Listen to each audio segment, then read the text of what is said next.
بسم اللہ الرحمن الرحیم۔ السلام علیکم ورحمۃ اللہ۔ آج سعودی عرب کے ایک بہت بڑے اخبار کے اندر محمد بن سلمان کے حوالے سے اتنا بڑا بیان چھپا ہے، اتنا بڑا بیان کہ اس نے امریکہ اور اسرائیل کے اندر بجلیاں گرا دی ہیں، اور پہلے ہی جو پاکستان اور سعودی عرب کے درمیان معاہدہ ہوا ہے اس کی وجہ سے امریکہ اور اسرائیل کے اندر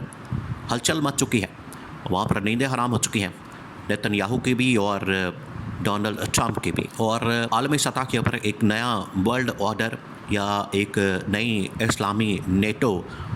بالکل آپ سمجھیں کہ اس کو عنقریب لانچ کر دیا جائے گا، ایک اسلامک نیٹو بنا دی جائے گی۔ جس طرح سے اسلامی ممالک کا ایک اتحاد موجود ہے، بالکل اسی طریقے سے اسلامی نیٹو بنا دی جائے گی۔ لیکن اب جو محمد بن سلمان کی جانب سے اسرائیل اور امریکہ کے متعلق اور خاص طور پر پاکستان کے اندر موجود لیڈرشپ کے متعلق، شہباز شریف کے متعلق، اسٹیبلشمنٹ کے متعلق، اور سب سے بڑھ کر عمران خان کے متعلق جو سٹیٹمنٹ سامنے آیا ہے، جو کہ سعودی اخبار کے اندر رپورٹ کیا گیا ہے، اور باقاعدہ طور پر سعودی میڈیا نے محمد بن سلمان کو کوٹ کر کے انہیں کوٹ کیا گیا ہے۔ اس کا مطلب ہے کہ انہوں نے کچھ ایسی بات کر دی ہے، انہوں نے ایسی سٹیٹمنٹ دے دی ہے جس کی وجہ سے حالات ایک دم بدل گئے ہیں۔ اب آپ نے اس معاملے کو سمجھنا ہے۔ دیکھیں، یہ سین اور جو ڈیولپمنٹس ہو رہی ہیں، جو سین اس وقت بنا ہے، وہ ڈیولپمنٹس آپ کو پتہ ہے کہ پچھلے کافی دنوں سے ہو رہی ہے، خاص طور پر پاکستان اور سعودی عرب کے درمیان ہونے والے معاہدے کے بعد مسلسل ڈیولپمنٹس ہو رہی ہیں، جس کی وجہ سے یہ اسرائیل اور امریکہ بڑے پریشان ہیں۔ اور کبھی ڈیولپمنٹ ہوتی ہے کہ سعودی عرب کے اندر ایک وہاں پر فوجی اڈہ بنا لیا جائے، کبھی ڈیولپمنٹ ہوتی ہے کہ وہاں پر میزائل لگا دیا جائے، کبھی ڈیولپمنٹ ہوتی ہے کہ وہاں پر فوج بھیج دی جائے، کبھی کہا جاتا ہے کہ پاکستان کے ایئر فورس کو اسرائیل کے بارڈر کے پر تعینات کر دیا جائے۔ یعنی اسرائیل کے بارڈر کے پر نہ صرف جو اس وقت میزائل سسٹم ہے، ڈیفنس سسٹم ہے، بلکہ ایئر فورس اور وہاں پر باقاعدہ ایک پورا فوجی اڈہ بنا دیا جائے۔ یہ اس وقت ہو رہا ہے۔ دیکھیں، اب یہی جو ڈیولپمنٹس اور یہی جو خبریں آ رہی ہیں اس کی وجہ سے امریکہ اس وقت پورا ہاتھ پاؤں مار رہا ہے۔ یہ بالکل اسی طریقے سے ہو گیا ہے کہ اب امریکہ اس خطے کے اندر ڈوب رہا ہے، امریکہ اس خطے کے اندر اب غرق ہو رہا ہے، اس کا بیڑا غرق ہو رہا ہے۔ تو اس وجہ سے وہ اپنے آپ کو بچانے کے لیے اس خطے کے اندر افغانستان کے اندر جو بگرام ایئر بیس ہے اس کو حاصل کرنا چاہتا ہے۔ لیکن بگرام ایئر بیس کو حاصل کرنا ابھی اتنا آسان نہیں ہے۔ بگرام ایئر بیس حاصل کرنے کے لیے اس کو اب بہت سی رکاوٹوں کا سامنا کرنا پڑے گا، اور یہ ایسی رکاوٹیں ہیں کہ ان کو کراس کرنا ناممکن ہے، بالکل ناممکن۔ یہ ناممکن صورتحال ناممکن اس وقت ہو چکی ہے، ناممکن ہو گئی ہے صورتحال ڈونلڈ ٹرمپ کے لیے۔ وہ اب اس کو آپ سمجھیں کہ بالکل سوچ بھی نہیں سکتا۔ جو ان سے بہت بڑی غلطی ہو گئی، انہوں نے تو سوچا تھا کہ ہم افغانستان چھوڑ کے چلے جائیں گے اس کے بعد، اور یہ ڈونلڈ ٹرمپ کے اپنے اسٹیٹمنٹس ہیں کہ اب ہم نے جنگوں کے اندر نہیں جانا، ہم نے اپنے فوجی نہیں اتارنے، ہم نے افغانستان کے اندر نہیں جانا، ہم نے کسی ملک کے اندر نہیں جانا۔ آج اچانک سے راتوں رات اس کو یاد آ گیا، بگرام ایئر بیس کے اوپر ہم نے اپنا حاصل کرنا ہے، قبضہ کرنا ہے، وہاں پر فوجی بھیجنا ہے، وہاں پر اپنا فوجی اڈہ حاصل کرنا ہے، یعنی اس طرح کی باتیں۔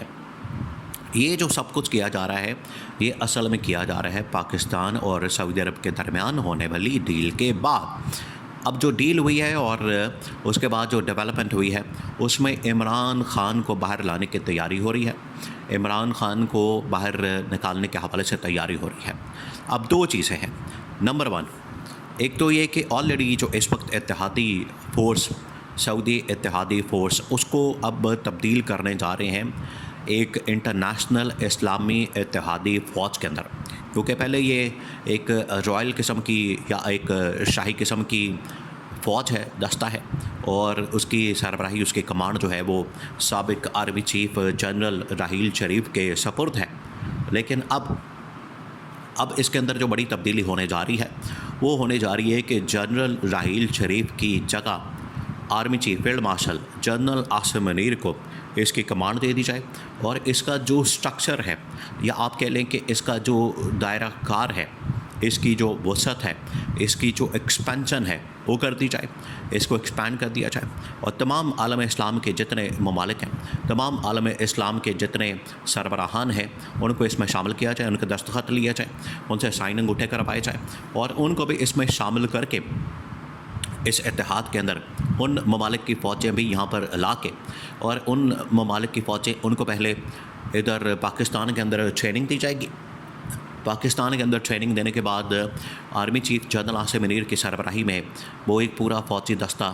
جو کہ کئی ہزاروں فوجیوں پر مشتمل ہوگا، اس کو وہاں پر تعینات کر دیا جائے۔ اس میں ایئر فورس کے پائلٹ شامل ہوں گے، نیوی کے آفیسر شامل ہوں گے۔ تو یہ ایک ڈیولپمنٹ ہو رہی ہے کہ جنرل راحیل شریف کو ڈپلومیٹک جو معاملات ہیں اس کے اندر انگیج کیا جائے۔ اب ڈپلومیٹک معاملات جنرل راحیل شریف سے کیا لینے ہیں، اس کے لیے اب محمد بن سلمان کا جو سٹیٹمنٹ کوٹ کیا گیا ہے اخبار کے اندر، سعودی اخبار کے اندر، نیوز پیپر کے اندر، بہت ہی بڑا، اور اس نے پوری دنیا کے اندر خاص طور پر عالم اسلام کے اندر ہلچل مچاتی ہے۔ وہ جو سعودی اخبار کے اندر بیان ریکارڈ کیا گیا ہے، اس کے اندر کہا گیا ہے کہ ہمیں ملٹری سائیڈ پر، عسکری سائیڈ پر تو ایک لیڈرشپ مل گئی ہے، اور اس میں ہم بہت بڑی تبدیلی کرنے جا رہے ہیں۔ جنرل راحیل شریف کی جگہ field marshal army chief general Asim Munir کو اس کا سربراہ لگانے جا رہے ہیں۔ اس میں ایئر فورس، نیوی اور آرمی کی کمانڈ جنرل عاصم کے سپورٹ ہوگی، لیکن جو اس کی سیاسی، اخلاقی اور جو ایک ڈپلومیٹک اور پولیٹیکل ڈائمنشن ہے، اس کو چلانے کے لیے، اس کو آپریٹ کرنے کے لیے وہ ایک پورا پلیٹ فارم بنا کے، فورم بنا کے، اس کی سربراہی یا اس کی کمانڈ جو ہے وہ عمران خان کے سپرد کرنے کا فیصلہ کیا گیا ہے، جس کی وجہ سے جنرل راحیل شریف کو بھیجا جائے گا ادھر پاکستان میں۔ وہ آ کے پاکستان میں سب سے پہلے اسٹیبلشمنٹ کے ساتھ یہ تمام پورا ایک سیناریو اس حوالے سے کس طرح سے شفٹ کیا جائے گا، کیسے ان کو یہاں سے لچایا جائے گا، اڈیالہ جیل کے اندر ان کو خوشخبری دی جائے گی، اور وہاں سے شفٹ کر کے عمران خان کو جو سعودی عرب ہے وہاں پر شفٹ کر کے وہاں پر جو فورم پلیٹ فارم بنایا جانا ہے، اس کی عالمی انٹرنیشنل اسلامک نیٹو فورسز کے ساتھ ساتھ جو اسلامی اتحاد کی سربراہی ہے وہ عمران خان کے سپرد کر دی جائے گی۔ اور یہ نہ صرف جو ملٹری سائیڈ ہے اس کو بھی دیکھیں گے، ملٹری، ڈپلومیٹک، پولیٹیکل اور باقی جو انٹرنیشنل لیول کے اوپر میڈیا اور باقی چیزیں، وہ تمام کی تمام عمران خان اس کو دیکھے گا، عمران خان اس کو ہینڈل کرے گا، عمران خان اس کو آپریٹ کرے گا۔ یہ محمد بن سلمان کا فیصلہ، ان کا سٹیٹمنٹ باقاعدہ ریکارڈ کے اوپر آ چکا ہے، اور بہت جلد یہ خوشخبری پاکستان میں عمران خان کو سنا دی جائے گی، اور عمران خان کے رہائی کے اوپر عمل درآمد ہوگا۔